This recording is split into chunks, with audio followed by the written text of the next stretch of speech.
144 के घूम रहे हैं बिना गुरबत जाने के।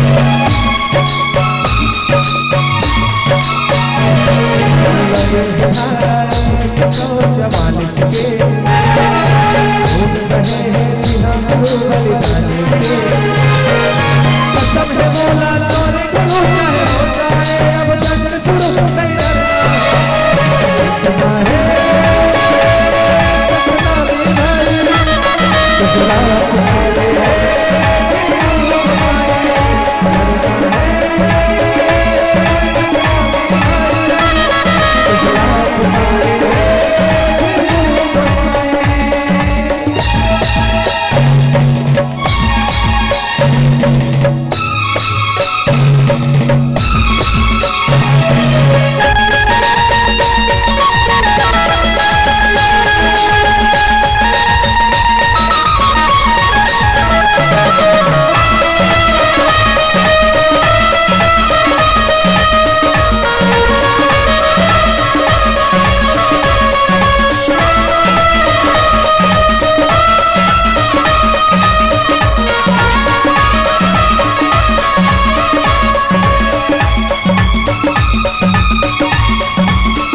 संगवारी हुई जो गीत बनाया अब सब लोग पता है औरा बांधा में बड़े बड़े नेता बना के वादा करके गए कि औरा बांधा सपना भी समाज में सौंप देबो के साल हो गए ये बात अगर मुद्दे के बाद उठाबो तो सोचे के विषय है। के साल हो गया औरंगाबाद में 144 धारा लगे, आज भी वहां पे जाके देखो तो जय तब नहीं कर पाए ठीक से। संगवारी हो कहीं पे तो दर्द बहुत है, लेकिन सहयोग जब तब जाके वही, खास करके वो नेता मंत्री में सोचता हूँ कि भाई आप अगर मुद्दा उठाना चाहिए और जाके वो जमीन हमारे औरंगाबाद हमारे पूर्वज की जमीन है, बोला हमारे सतनामी समाज में होना चाहिए कि नहीं संगवारी हो, ये सब बात है। चलो नॉन स्टॉप बिना ब्रेक के बलौदा हो जाएगा।